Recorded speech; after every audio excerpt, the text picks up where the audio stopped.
Olá, meus amigos da Sociedade Espírita, os Mensageiros da Paz. Quanto tempo? Estamos de volta para falar de Jesus, para falar do seu Evangelho, das boas novas, para trazer para todos nós o ânimo de volta. Muitas pessoas, muitos colegas, inclusive pessoas muito próximas, estão desanimadas, desamparadas, se sentindo realmente muito desamparadas. E nós temos várias medicações, aspas, vários remédios para que nós suportemos com maior coragem e com sucesso essa pandemia, essas dificuldades, não só a pandemia, mas as dificuldades na forma geral, né? Todas as dificuldades. Nós vamos trazer hoje esse medicamento, essa sugestão, que é o poder da fé, que todos nós podemos desenvolver. Não é exclusividade de ninguém a fé. A fé é um patrimônio moral da criatura e todos podemos desenvolver a fé. Podemos não, devemos desenvolver a fé. Antes que nós mostremos alguns slides para que nossa ideia seja canalizada, né? Nós convidamos para que façamos uma breve oração, um pedido, na verdade, a Deus, um pedido a Jesus para que nos abençoe, para que nos envolva na sua paz, Senhor, para que ampare todos aqueles nossos irmãos que sabemos que passam por dificuldades nesse momento, para aqueles que estão também já revestidos da fé, da esperança, para que também compartilhem esse ânimo, essa alegria com todos aqueles que o cercam. E de nossa parte, nós fazemos aqui o convite para que todos entremos nessa vibração positiva de saúde e de paz, como forma de melhor e mais satisfatoriamente enfrentarmos os problemas que nos assolam nesse período. Que as tuas bênçãos nos alcancem a todos, Senhor, como sempre pedimos, que a tua presença seja sentida em cada lar que nos acompanha agora, em forma de saúde, de ânimo, de fé, de esperança e de muita paz. Muito obrigado, Senhor, e permanece conosco, amigo querido, hoje e sempre. Meus amigos, o poder está nas nossas mãos. Repetimos, a fé é algo que todo mundo tem. E não é só no campo da teologia que falamos em fé. Quando falamos em fé, nós falamos do aspecto da maneira mais abrangente possível. Quando nós vamos encetar qualquer empreendimento, começar qualquer empreendimento, nós só fazemos porque nós temos fé. É um tipo de fé. Na realização das nossas atividades diárias, a fé. E também para a superação das dificuldades mais dolorosas, a fé. A fé não é somente religiosa, ela é moral, sobretudo moral. Moral no sentido de que, repetimos, agora estamos aqui fazendo a nossa live com fé. Na expectativa que não fale nada, por exemplo, né? A gente tem sempre fé. Essa esperança, essa certeza. Lógico que a gente prepara tudo antes. Porque a fé tem que ser ativa. Né? Eu simplesmente sentar ou deitar e ficar esperando as coisas acontecerem, não vai acontecer, não. Não vai acontecer. A fé, nós não encontramos em lugar nenhum, mas por nossa conta, ela traz anexa um convite para a ação, para a proação, proatividade. A ação proativa, claro, é redundante, mas tem que ser assim, para que a gente veja a nossa expectativa realizada, concretizada. Porque senão não faz sentido, né, meus amigos? A gente simplesmente ficar esperando, desejando, não. Tem que ir adiante. Como nós falamos, nós vamos compartilhar com todos vocês algumas telas. Essa primeira que eu quero compartilhar é a tela que vai falar a respeito do título da nossa exposição de hoje. Tem um mousezinho aparecendo, deixa eu esconder esse ponteirinho ali bem no cantinho, para vocês não verem. Nós vamos falar sobre esse tema aqui, meus amigos, o poder da fé. Repetimos, todas as nossas palestras de agora em diante terão esse mote, esse objetivo, pelo menos se não essencialmente isso, somente isso, mas bastante disso. Bastante, porque nós temos um potencial. Nós vamos mostrar, tem um autor que nós gostamos demais, Leon Denis. Tem uma parte daquele livro, O Problema do Ser, Destino e da Dor, que é um cântico. Aquilo é filosófico. mas ao mesmo tempo é de uma poesia, meus amigos, que é um negócio impressionante. Que coisa impressionante, Denis, em todas elas, mas especialmente nessa. Que coisa impressionante. As Potências da Alma, capítulo 20, se não me falha a memória. Que maravilha, que maravilha. Faz a gente pensar assim, nossa, mas eu nunca imaginei que eu fosse capaz de fazer isso. De me desdobrar esse ponto que tinha essas potências, essas capacidades, essas potencialidades. Nunca me imaginei. Aí vem Denis e fala assim, você tinha, sempre teve, na verdade, todas essas capacidades, só nunca ninguém te falou, e estamos falando agora, não é? A gente está aqui justamente para balançar essa estrutura, fazer com que a gente realmente, nós nos reconheçamos como esses portadores dessas habilidades todas, porque nós somos portadores dessas habilidades. Lá no capítulo 19, A Fé Transporta Montanhas, tem o tópico de hoje, que nós vamos trabalhar o poder da fé. É evidente que vamos tratar de outras obras também, mas especialmente no Evangelho, que é um livro, é o nosso livro Luz da Codificação, né? No tópico 1, né, desse capítulo 19, tem a informação a respeito de uma lição de Jesus muito profunda, falando a respeito da fé. Vocês vão lembrar já do que se trata. Quando ele veio ao encontro do povo, eu destaquei ele veio ao encontro do povo para dizer, olha a proação de Jesus. Com o seu poder, com o seu brilho, com a sua luz, até rimou, ele poderia simplesmente estar cuidando da existência dele, mas não. O Cristo tem um compromisso com todos aqueles que ele ama e que nós também o amamos. Então ele vai ao encontro do povo, né? E quando ele veio ao encontro do povo, um homem se lhe aproximou e, lançando-se-lhe de joelhos a seus pés, disse: isso tudo são ações proativas. É lógico que a gente vai comentar o desdobramento dessa passagem do Evangelho, mas somente essa passagem já é uma maravilha. Olha quanta ação. Jesus veio, o verbo veio. Um homem se lhe aproximou, verbo, lançando o verbo, e ele disse. Ou seja, ele movimentou a sua capacidade, o seu poder. Senhor, tem piedade de meu filho, que é lunático e sofre muito, pois cai muitas vezes no fogo e muitas vezes na água. E ele continuou fazendo esse pedido para Jesus. Apresentei-o aos seus discípulos. Olha a ausência de fé do outro lado. Mas eles não o puderam curar. Aí ele foi procurar o Cristo. Ele continuou dizendo assim. Aliás, o Cristo respondeu, né? E essa resposta também é outro momento em que a gente pode pensar assim, meu Deus, que forma mais né, forte, né, intensa do Cristo dar uma resposta. Mas ele tinha que chamar a atenção. Como nós estamos fazendo agora, evidentemente com outras palavras e tal. Absolutamente com outras palavras. Ó raça incrédula e depravada, que não tem exatamente o sentido que a gente imagina no primeiro momento. Até quando estarei convosco? Até quando vos sofrereis? E aí vem um pedido de proatividade de novo para o pai que veio, né, sem o menino. Trazei-me aqui esse menino. Percebe que tem uma mensagem oculta também nisso? O trazei-me aqui faz parte também do processo de cura. Esse movimento a favor é muito importante que todos nós façamos, meus amigos. Porque quando nós queremos qualquer coisa, não somente a cura, mas qualquer coisa, já falamos e repetimos, se a gente ficar sentado aqui no conforto da nossa casa esperando, não vai acontecer nada. Mas pode ter certeza que não vai acontecer absolutamente nada. Agora, quando nós vamos, né, saímos para o mundo e vamos atrás dos nossos objetivos, daí as coisas começam a acontecer. Aí ele continua falando assim, meus amigos, trazer aqui esse menino. Pois muito bem. O que o pai fez? Trouxe o menino. E tendo Jesus ameaçado o demônio, este saiu do menino, que no mesmo instante ficou são. É lógico, a gente não vai discutir, entrar no mérito aqui, mas nós vamos interpretar esse ameaçar o demônio e sair do menino como uma cura de uma enfermidade física, no primeiro momento.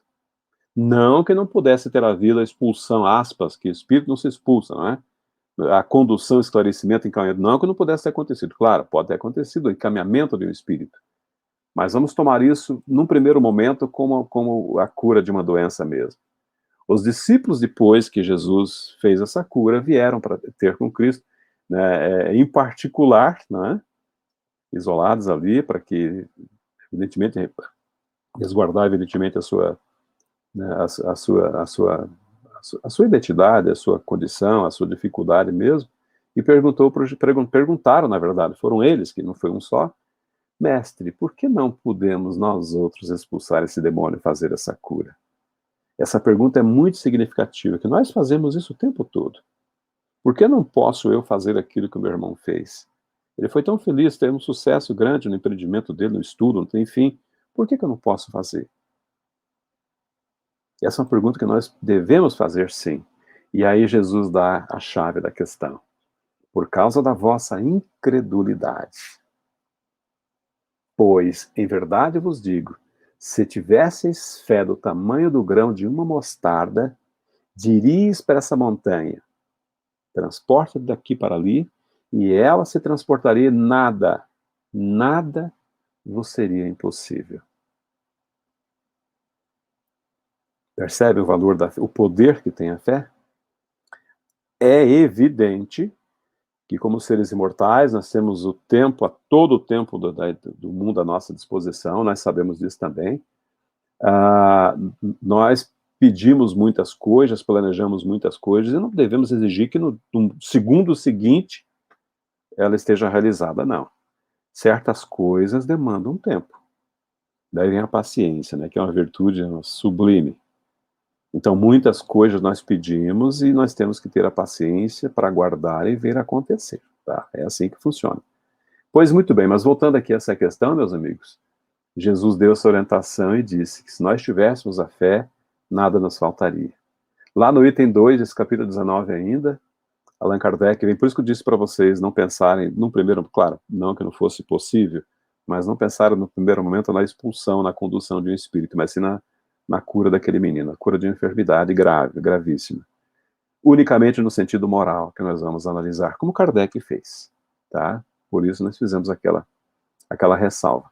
Pois muito bem, meus amigos, o que são as montanhas, já que vamos fazer essa análise moral? O que são essas montanhas que a fé remove? Aqui fica interessante, né? As dificuldades, por exemplo. Todas as dificuldades que nós enfrentamos são, aspas, na metáfora, né? Montanhas. E quem não as tem? Quem não tem dificuldade? No mundo que nós temos aflição para todo lado, evidentemente que nós temos dificuldade o tempo todo. E faz parte do processo. Sem que nos sejamos cotados, como já fomos muitas vezes, masoquistas. Espíritos, se vocês espíritos são masoquistas, gostam do sofrimento. Não, não é que nós gostamos do sofrimento. Muito pelo contrário. Ninguém gosta, seria uma enfermidade, uma patologia gostar do sofrimento. O que acontece é que a maneira como se vê o sofrimento é diferente. Aqui eu não vou entrar em detalhes, mas a gente trabalha com informática aqui. Quanto mais difícil é o problema para resolver, mais a gente aprende. Porque nós nunca vamos, já que eu toquei no assunto da informática, nunca vamos direto ao ponto nesse campo. Nós sempre temos que passar por várias outras expectativas, testes, subtestes, análise, experimentos, enfim, para chegar. A gente aprende muito com as dificuldades. Outra montanha, essa é terrível. Porque essa é de cunho eminentemente moral, a má vontade. A pessoa vai fazer alguma coisa, vai desempenhar uma tarefa, fazer, sei lá, cumprir qualquer coisa, da menor a maior, e vai se arrastando. É terrível isso. O trabalho vai ficar mal feito, vai pesar muito mais para quem está executando, vai ficar 2 vezes mais pesado, no mínimo, vai demorar mais, não vai provocar esse trabalho uma alegria, uma satisfação em quem vai se utilizar dele, de repente. A má vontade é terrível, terrível, terrível. E a gente encontra isso em todos os campos, infelizmente. Isso sim é uma montanha, mas tem mais montanhas. Os preconceitos da rotina. Por preconceito aqui, entendamos aqueles conceitos feitos antecipadamente. Claro, pré-conceito. Eu já vou para uma atividade, já penso pressuroso, né? Imaginando que vai dar errado. Isso é um preconceito. Nem sabemos o que vamos encontrar lá pela frente, mas já vamos formulando uma série de ideias, formando juízos antecipados. Esse tipo de coisa é uma montanha terrível também, mas tem mais. As resistências. A gente vê, desculpe, a gente vê uma forma de fazer a coisa. Isso aqui é muito típico daqueles de nós que falamos assim: por que você não faz dessa forma que a gente sugere às vezes? Você está fazendo assim, mas se você fizer dessa forma aqui vai ser muito mais. Por que você faz assim? Ah, sempre foi feito assim. Já ouvi isso muitas vezes. num trabalho, na mesma casa espírita, em casa, qualquer lugar, na empresa, né, sempre tem uma forma mais aprimorada de fazer, de desenvolver uma tarefa. E você pergunta o que está sendo feito, por que que você não melhora isso, não aperfeiçoa? E a resposta é porque sempre foi assim. As coisas não podem ficar sempre serem assim. Tudo modifica, tudo se modifica, se transforma. Tudo, absolutamente tudo. Deve ser modificado, transformado. Então, às vezes, essas resistências, essa dureza é terrível. As paixões orgulhosas, quando nós colocamos o eu na frente de tudo, né? Eu faço dessa forma, eu faço de outro jeito, ninguém faz melhor que eu. Quando é bem o contrário, todo mundo faz melhor do que nós, não é verdade? Então, esse apego a uma conduta que muitas vezes está equivocada, e quase é um processo quase de fascinação esse, de paixão orgulhosa. Quando todo mundo vê que tem alguma coisa para ser consertada, resolvida, melhorada, e só a criatura que está fazendo não consegue enxergar. Isso é terrível. Por isso são montanhas. O interesse material. Vamos colocar um contraponto aqui. O contraponto seria o benefício espiritual, né? Quando nós pensamos adiante, naquilo que transcende, naquilo que vai perdurar, permanecer, mas não, nós queremos só o agora, eu quero para já. Olha o eu de novo, né? Entra aqui o orgulho também, esse interesse, claro, tá ligado a esse interesse material. E as pessoas ficam presas a essa condição presas, se auto-prendem, se é que eu posso criar esse neologismo. Elas se auto-encarceram, agora ficou melhor, né? Porque esse interesse material é algo que nos beneficia, geralmente, por muito pouco tempo. Repetimos, um contraponto do interesse material são os benefícios que têm as questões de trato espiritual, aquelas com valor que não tem prazo de validade, né? Por exemplo, a caridade, por exemplo. O que se faz em termos de caridade não se perde. Você faz a caridade hoje sem procurar, esperar retorno. Lá na frente você vai ser ajudado e você não vai saber por que você foi ajudado. Mas Deus sabe. Na verdade, a caridade é uma mão estendida que, quando você menos espera, ela também, alguém estende para você. Como nós falamos aqui, bem o primeiro tópico, dificuldades, pode ter certeza. O auxílio que você está recebendo agora, por exemplo, de alguém, é resultado de um benefício que você aplicou no passado. Tudo volta, né? A cegueira do fanatismo, isso que é terrível. Vamos colocar aqui no campo da teologia, por exemplo, só por exemplo, que são vários outros campos também, quando nós não enxergamos nada além do nosso olhar. Nós temos a famosa ideia fixa. E tem muito a ver com o tal do sempre foi assim também, né? E, além de tudo mais, o fanatismo é uma pressão intensa, que é um dispêndio, muitas vezes, de energia muito grande, em nome de algo que não tem lá muito fundamento, né? E o egoísmo, que tem a ver com todos os eus que nós falamos até agora. Não precisa nem comentar. Egoísmo junto com orgulho realmente são aquelas chagas terríveis, não é verdade, meus amigos? Pois muito bem. A fé robusta, quando nós queremos fazer alguma coisa, ela tem que ser assim, como está ali. Robusta, grandiosa, forte, né? Consistente, poderosa. Tem que ser assim, tem que ser poderosa. E olha que maravilha que provoca, o que produz os resultados de uma fé robusta. Recursos que fazem se vençam os obstáculos. Ajuda-te e o céu te ajudará. Levanta da cadeira e vai, coloca-se em movimento. Não dá mais para a gente aguardar as coisas acontecerem, não dá mais. Quando a fé tem essa robustez, essa força, esses recursos, parece que eles surgem do nada, mas não surgem do nada, surgem em razão do esforço que você fez, né? Dá segurança naquilo que está fazendo, porque você tem certeza. Eu estudo, eu vou fazer uma prova, por exemplo, porque a segurança que eu vou demonstrar num exame, seja com uma faculdade, seja onde quer que eu vá, onde quer que eu vá fazer, ou fazer lá. Se eu estiver seguro, é porque eu estudei, me preparei. E é assim em tudo, em todos os campos é assim. A segurança está em todo lugar. Em termos de benefício, em termos de resultado de uma fé robusta. A perseverança não deu certo? Tente de novo. E outra vez, e mais outra vez, e outra, e vai insistindo. Uma hora você consegue, né? Água mole em pedra dura, né? Já conhecemos o ditado. É a perseverança. Energia. A fé robusta dá essa energia, essa força, esse vigor, né? É maravilhoso. Quando você desempenha uma tarefa, a gente percebe quando as pessoas também desempenham com essa alegria. André Luiz dizia sempre, trabalhe com alegria, né? É o convite que nós fazemos. Lucidez que permite se veja a meta que se quer alcançar. Quando a nossa fé é robusta, quando nós temos essa certeza, nós antevemos aquilo que nos espera, aquilo que pode nos acontecer, né? Ou seja, antevemos e prevemos até os possíveis reveses, porque nós temos esse planejamento. Faltou ali um planejamento, mas com certeza quem tem essa fé robusta não sai, como nós falamos agora há pouco, do nada, se movimentou, planejou, né, elucubrou, né, e vai a campo. Então, todo esse planejamento dá essa antevisão, essa previsão.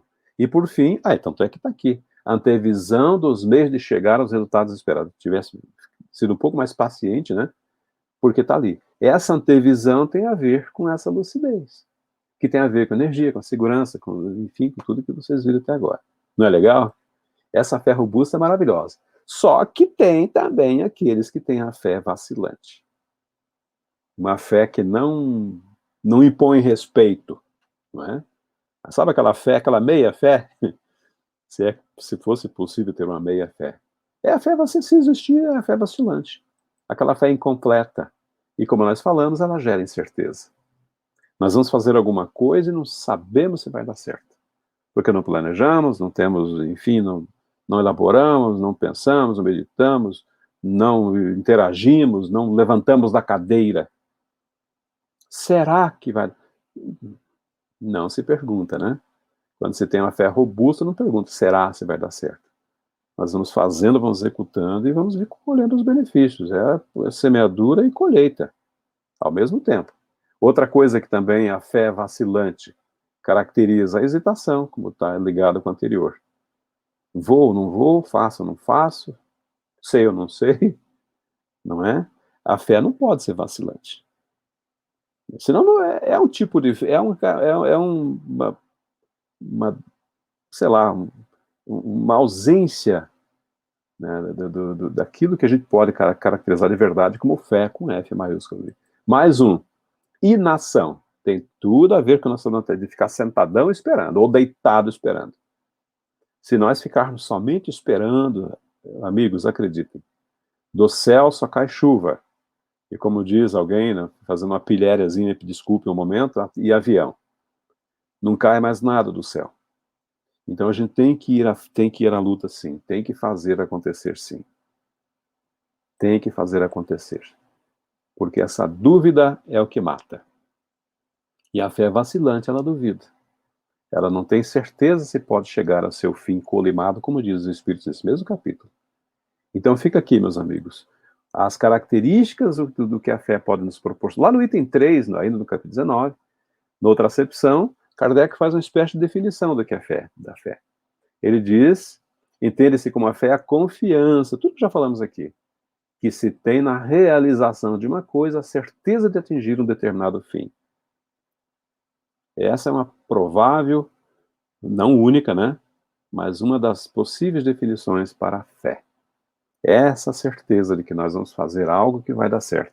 A verdadeira fé, no item 4, se conjuga à humildade. Nós não queremos convencer ninguém de que nós somos capazes, nós fazemos porque nós acreditamos. Aquele que a possui deposita mais confiança em Deus do que em si próprio. Nós temos o hábito da prece, por exemplo. Então, tem alguns cometimentos, que eu não vou dizer quais aqui, que antes da gente fazer, a gente faz aqui o nosso evangelho e depois dá tudo certo. E não é coincidência. Porque nós pedimos ajuda dos Espíritos, pedimos ajuda de Deus.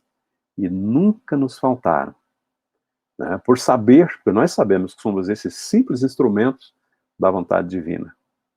Nada nós somos sem Deus. E é por essa razão, diz Kardec muito acertadamente, que os bons espíritos vêm nos auxiliar.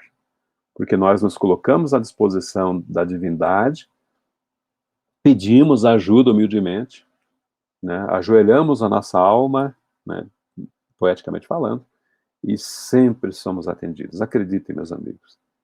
Nada não tem força que resista ao poder da fé, ao poder da oração, que também é outro tópico que nós vamos tratar daqui a pouco com vocês também. Pois muito bem. Além desses pontos todos que nós colocamos, tem outros pontos que eu queria tratar com vocês hoje, ainda do Evangelho segundo o Espiritismo. Nesse item 5, por exemplo, ainda falando a respeito do poder da fé, das características do poder da fé, eu diria num campo muito especial, que inclusive foi o que nos trouxe ao Espiritismo há mais de 30 anos, 30, quase 35 anos. Foi em busca da ação magnética de algumas pessoas, no caso específico de uma médium, uma pessoa que nós conhecemos, já estava no plano espiritual, que nos ajudou por intercessão da espiritualidade. Foi um fenômeno que nos aconteceu e que demonstrou a nossa fé. Por que não? Porque nós fizemos tudo aquilo que vocês viram até agora. Bem típico do que está na lição do Cristo ali no começo dessa nossa fala. Nós tínhamos um caso de enfermidade na família, nos levantamos, fomos atrás, buscamos, sofremos muito, não vou entrar em detalhe aqui, e graças a Deus nós conseguimos, sim. Mas nós nos movimentamos, não ficamos aguardando, não. O poder da fé se demonstra de modo direto e especial na ação magnética. Por intermédio dessa ação magnética, o homem atua sobre o fluido, agente universal, modifica-lhe as qualidades e lhe dá uma impulsão, por assim dizer, irresistível. Aqui cabe bem rapidinho falar a respeito de fluido, mas muito rapidamente. Tudo que vocês estão vendo aqui, até o que vocês não estão vendo, é composto de fluido. Substância elementar. São substâncias primárias, mas primárias ao extremo. E compõe tudo que existe, o material, o metal, todos os materiais que vocês conseguem ver e repetir. Não tudo, eu disse absolutamente tudo. O que nós vemos, os corpos opacos ou não, água, madeira, em tudo que vocês podem ver por aí, que nós vemos e transformamos, inclusive, são variedades, são transformações desse fluido universal.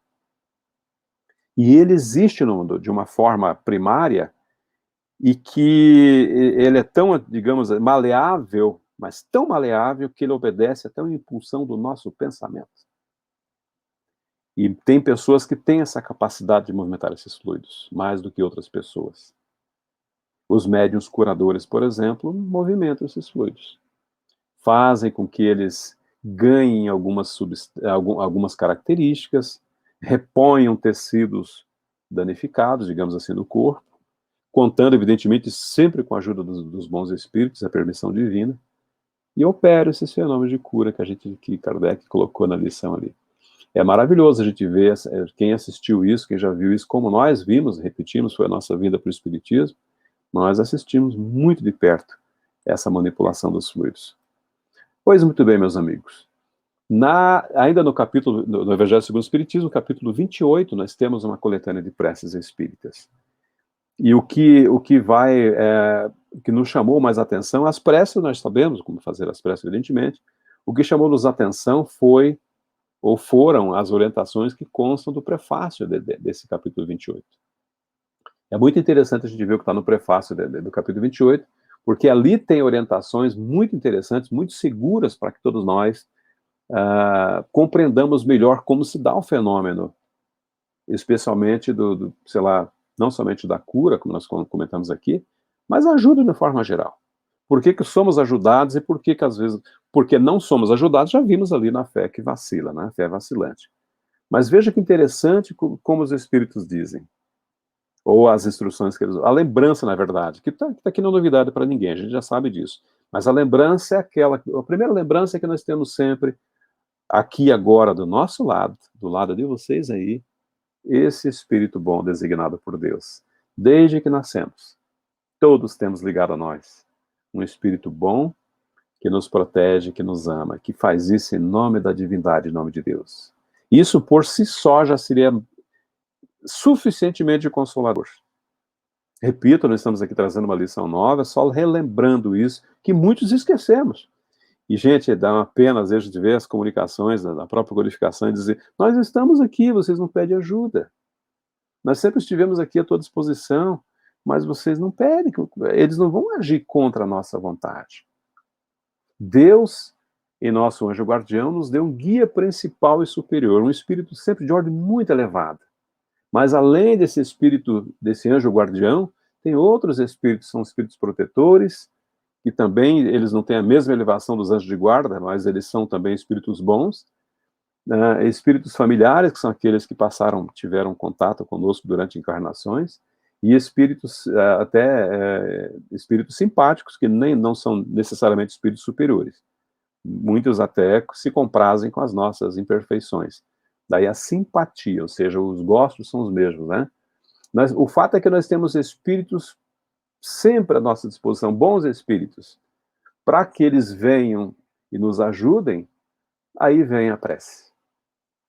Por isso que nós dizemos que não falaremos exatamente da prece, mas sim o prefácio é muito interessante. Olha só o que diz o prefácio. Como Kardec foi prudente e foi oportuno em trazer essa orientação para nós. A prece aos anjos guardiães e aos espíritos protetores deve ter por objeto solicitar-lhes a intercessão junto de Deus. Olha que maravilha. Pedir-lhes a força de resistir às más sugestões e também que nos assistam nas contingências, nas dificuldades da vida. Porque, repetimos, eles ficam lá o tempo todo aguardando de nossa parte um movimento. E nós, muitas vezes, não fazemos esse movimento. Talvez por comodismo, por achar que não seremos atendidos, por descrença, por aquelas dúvidas que colocamos agora há pouco, dúvida, incerteza, hesitação, e a gente não pede ajuda. Olha, meus amigos, não é difícil de compreender por que nós não somos ajudados às vezes. Ou nós não pedimos, ou quando nós pedimos, nós somos vacilantes, nós somos temerosos, nós somos descrentes, não é verdade? Então nós temos que aprender a pedir, sim, a proteção divina. Acredite, ela nunca vai faltar. Não vai faltar. Na questão 845, Kardec foi muito profundo, né, a ideia de Kardec nessa questão, na formulação dessa questão, porque tem a ver com aquilo que nós trouxemos de vidas anteriores, que pode nos atrasar ou nos atrapalhar nessa vida. Olha a pergunta. Não constituem obstáculos ao exercício do livre-arbítrio as predisposições instintivas que o homem traz consigo ao nascer? Nós nascemos aqui na Terra com uma inclinação para o vício, por exemplo. Isso não será um problema para o nosso livre-arbítrio aqui na Terra? Isso não vai me atrapalhar aqui, eu não vou me inclinar novamente ao vício? Olha a inteligência da pergunta e a inteligência da resposta. As predisposições instintivas são as do espírito, claro, que já falamos, antes de nós encarnarmos ou reencarnarmos aqui na Terra. Nós nascemos com essas predisposições. No entanto, porém, todavia, conforme seja este espírito mais ou menos adiantado, elas, se não for adiantado, elas podem arrastá-lo à prática de atos repreensíveis. Se o espírito for um espírito que vacila, por exemplo, no que será secundado pelos espíritos que simpatizam. Olha, os espíritos simpáticos que falei para vocês agora há pouco. Isso sim, pode acontecer.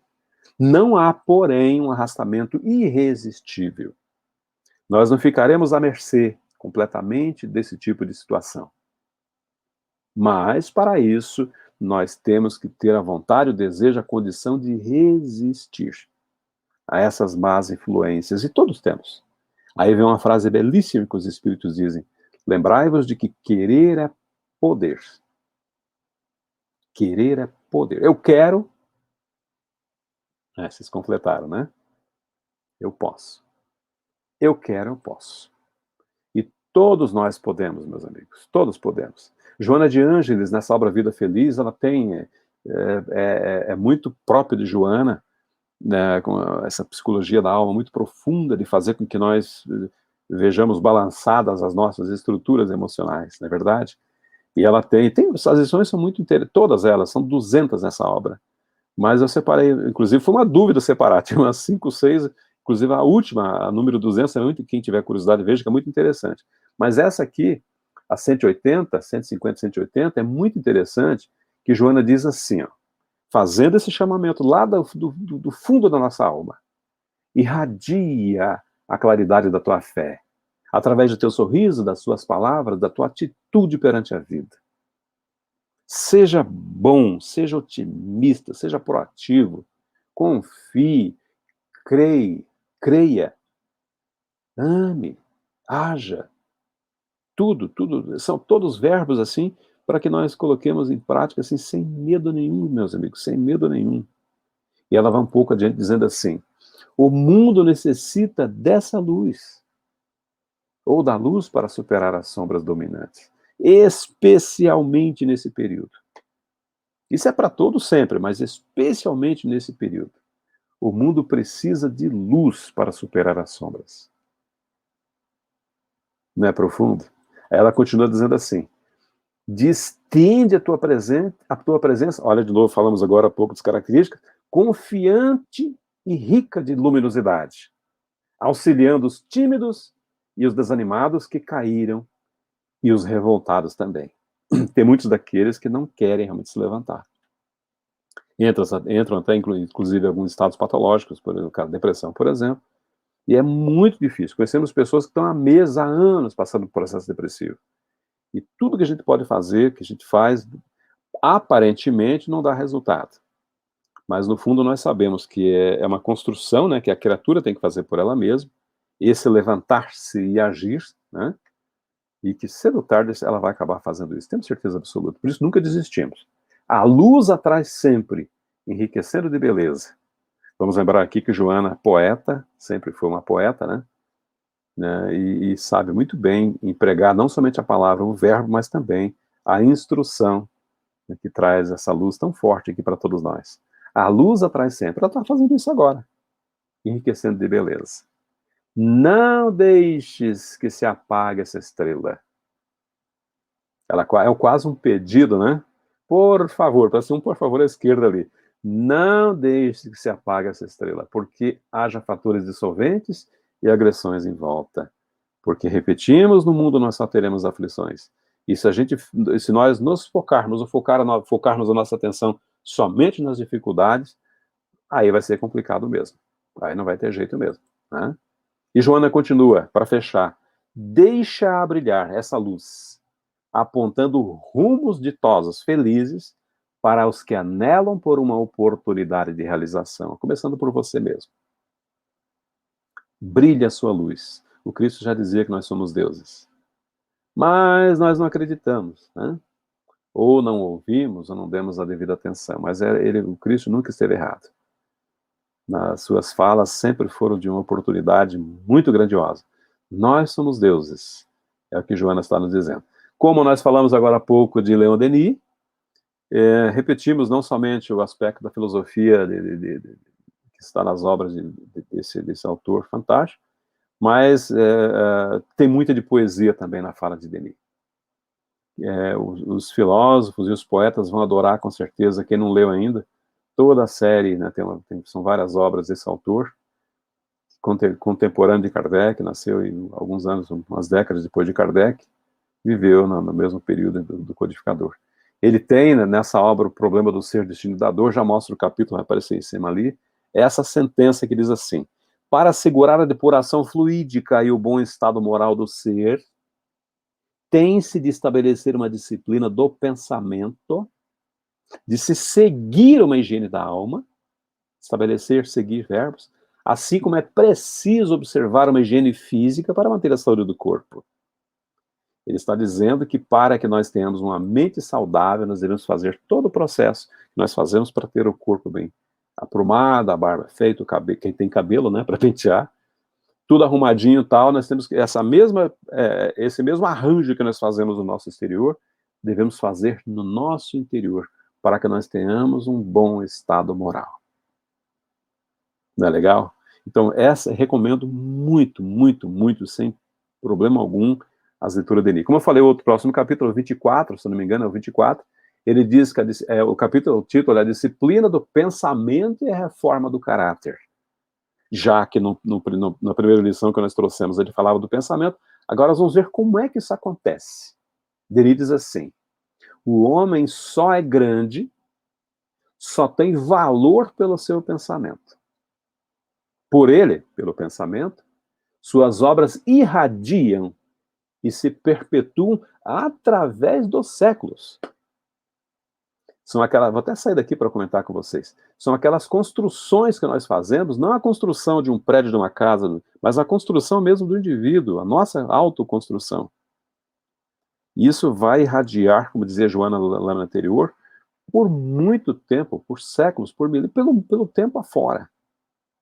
Mas tem que começar lá dentro da criatura. Aí nós vamos dar uma olhadinha na tela inteira agora, só para vocês verem ela inteira. O homem só é grande, só tem valor pelo seu pensamento. Ou seja, ele é aquilo que pensa. Por ele, por seu pensamento, suas obras irradiam e se perpetuam através dos séculos. E por nossa conta, através dos milênios. Olha que maravilha. Vamos ver se tem mais uma. Tem mais uma de Denis. Olha só o que ele diz. Nas horas matinais, essa aqui é um convite para todos nós que fazemos as nossas orações cedinho. Aqui nós temos o hábito, pela primeira atitude do dia, a primeira, né? Para não dizer, a gente passa e toma um pouquinho d'água, para que é um hábito também. A gente toma um copo não, meio copo d'água, vimos aqui e fazemos a nossa prece. Olha o que o Denis fala. Nas horas matinais, bem cedinho, a alma, pela oração e pela meditação, eleva-se com mais fácil impulso até as alturas, onde se vê e compreende que tudo, a vida, os atos, os pensamentos, está ligado a alguma coisa grande e eterna, e que habitamos um mundo em que potências invisíveis vivem e trabalham conosco. Se nós conseguíssemos todo dia fazer leitura somente desse trecho de Denis, e passarmos o dia meditando na profundidade que tem essa instrução, o dia, com certeza absoluta, sem medo nenhum de me equivocar, o dia seria muito diferente. O dia seria muito diferente, com certeza absoluta. Até o cachorro latiu lá, tadinho. Então veja, meus amigos, como que nós temos instruções, várias instruções, para que nós sigamos aí com certeza, com essa garantia. Cada alma, diz Denis, pode criar com seus pensamentos uma atmosfera espiritual tão bela, tão resplandecente, como nas paisagens mais encantadoras. A nossa mente cria esse ambiente. E na morada mais mesquinha, no mais miserável tugúrio, há frestas para Deus e para o infinito. Ele está dizendo que não importa onde nós estejamos. Como diz Divaldo na sua prece, seja um bangalô, seja um castelo. Ali, se a criatura estiver com Deus dentro do coração, o exterior. Tanto é que nós vamos mostrar isso agora numa lição para vocês.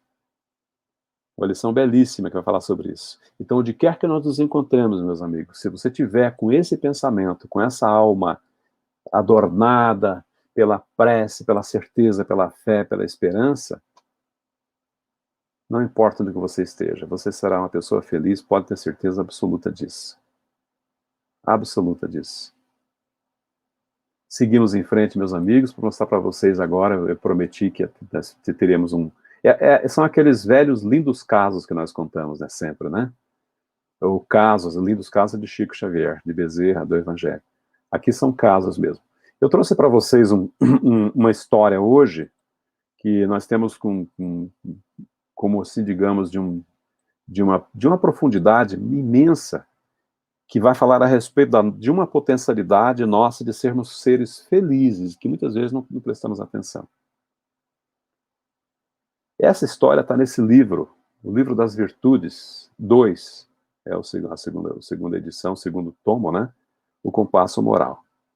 Nesse livro tem uma lição muito bonitinha, que nós selecionamos para vocês, que está bem no finalzinho, e que diz assim: era uma vez, parece, pode ser contado para criança também, mas todos nós somos crianças de certa forma, né? Então, era uma vez para essa história de criança, mas não é. É história para todos nós, que ela tem um fundo moral muito importante. Um pequeno príncipe, que morava em um país muito distante. Lá num país muito longínquo, tinha um pequeno príncipe, um jovenzinho, um menino. Era um dos príncipes mais felizes que já existiram. Ria, cantava e brincava o dia inteiro. Era uma alegria só. Sua voz era doce como a música, seus passos levavam alegria onde quer que fosse. Todos pensavam que era uma magia o que fazia aquele príncipe ser tão feliz.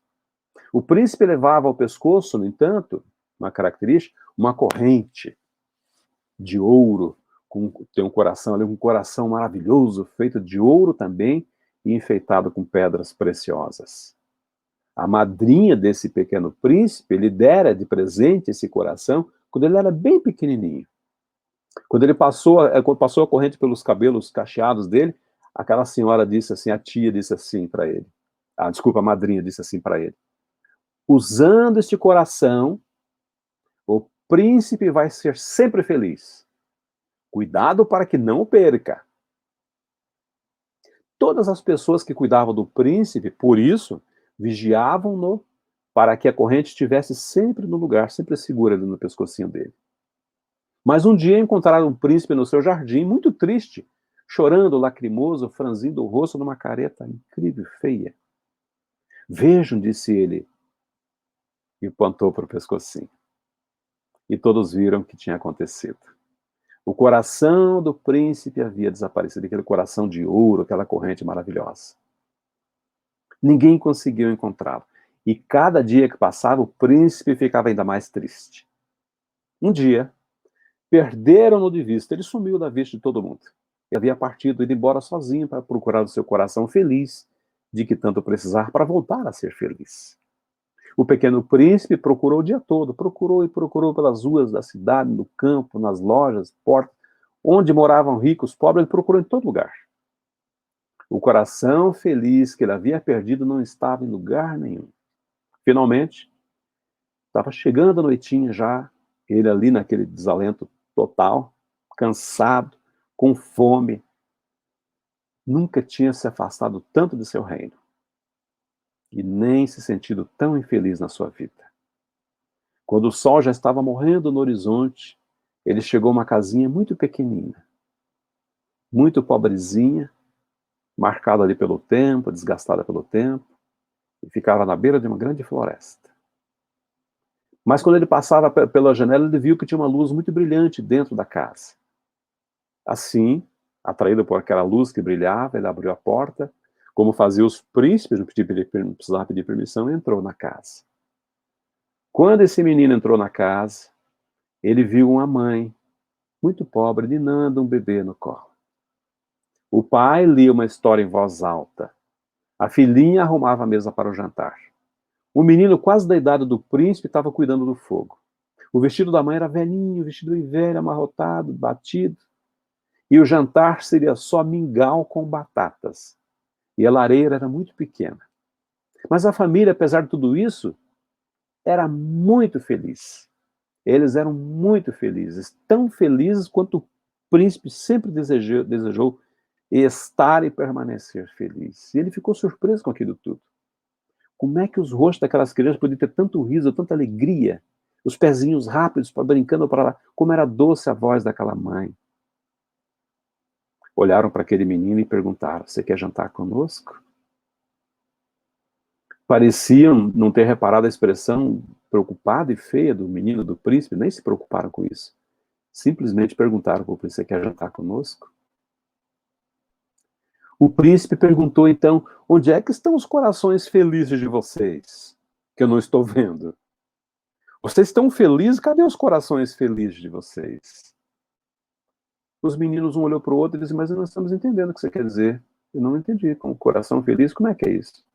Ora, o príncipe falou: para rir e ser feliz como vocês, é preciso usar uma corrente de ouro no pescoço. Onde é que está a corrente de ouro de vocês?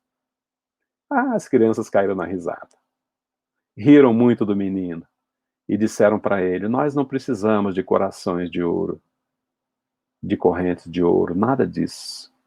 Nós todos nos amamos muito e brincamos que esta casa é um grande castelo e que vamos ter peru e sorvete no jantar. Depois mamãe conta história para nós precisamos disso, somente disso para viver feliz, ou para vivermos felizes. O príncipe ficou pensativo e disse: eu vou jantar com vocês. Resolveu. Assim que ele jantou, né, naquela casinha tão pequenina, tão pobrezinha, que era um castelo para todos que moravam ali, brincou que aquele mingau com batatas era peru com sorvete, felizes. Ajudou até a lavar os pratos e depois todos se sentaram perto da lareira para conversar, brincar, ouvir histórias, ver aquele fogo alto, né? A mãe contando histórias de fadas para todos eles. Logo o pequeno príncipe voltou a sorrir de novo. O sorriso veio-lhe ao rosto novamente. Era o mesmo rosto feliz, o riso feliz que ele sempre tivera até perder o seu coração de ouro. Sua voz voltou a ser aquela voz adocicada, não era mais aquela voz melancólica, né, como ele estava apresentando agora. Ele passou horas muito agradáveis com aquela família. E depois, ainda para ajudar o pequeno príncipe, esse príncipe, né, o menino acompanhou até o caminho, foi no caminho de volta com ele até bem perto, mas muito perto do seu castelo. Quando estava chegando perto dos portões do castelo, o príncipe olhou para o menino e disse assim: é muito estranho, mas eu me sinto exatamente como se tivesse encontrado meu coração, apesar de não estar ali. É muito estranho, parece que eu achei meu coração de volta. E o menino olhou para aquele príncipe e disse assim: você encontrou teu coração. Só que agora teu coração está pelo lado de dentro. Para que nós meditemos, meus amigos, a respeito de onde está o nosso coração. Onde é que estão os nossos valores? Se são nas coisas materiais, se são nos hábitos, se são nas crenças. Falamos agora há pouco a respeito de fé cega, de crença não raciocinada. Nós temos no Espiritismo, por exemplo, esse coração. Aliás, fizemos uma palestra uma vez, o colar de pérolas, justamente para sempre. E mostramos que o nosso colar de pérolas é a nossa codificação espírita, são os ensinamentos que recebemos, é a presença de Jesus no nosso meio. Não sei se vocês lembram, nós falamos sobre tudo isso numa palestra recentemente nessa casa. E esse menino, essa evidentemente é uma história, não é? Ele voltou a ser feliz quando ele internalizou o seu coração. Ele viu que não precisava de um coração para fora, mas sim de um coração pulsando dentro do peito.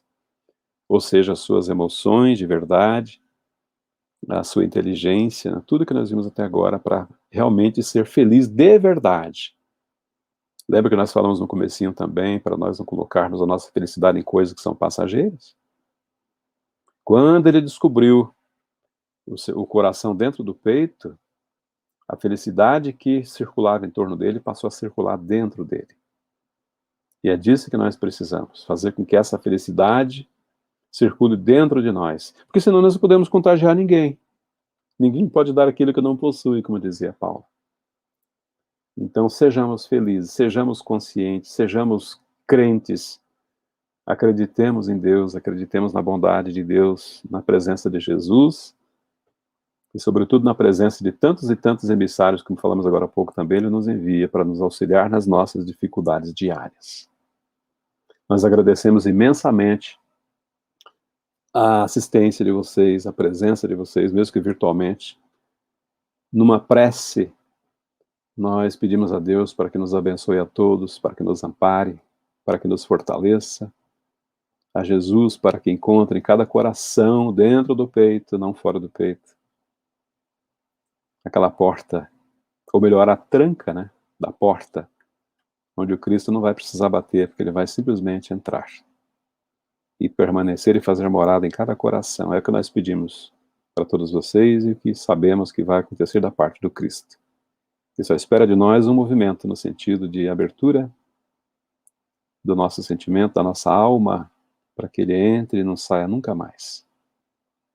Abençoa, Jesus, todos os que estamos aqui hoje reunidos em teu nome e, sobretudo, Senhor, visite os nossos lares, todas as casas, visite os hospitais, abrace os nossos enfermeiros, nossos médicos, abraça nossos pacientes, nossos doentes, aqueles que perderam muitas vezes o caminho de Ti, o caminho de Deus, para que tenham a sua fé restabelecida, recomposta, e que passe a viver com todo o potencial que está guardado dentro de cada um deles. Que as tuas bênçãos permaneçam conosco, amigo querido, hoje e sempre. Que assim seja. Muito obrigado. E muito obrigado à Sociedade de Espíritos Mensageiros da Paz pelo convite. Fiquem com Deus, muita paz e até outra oportunidade.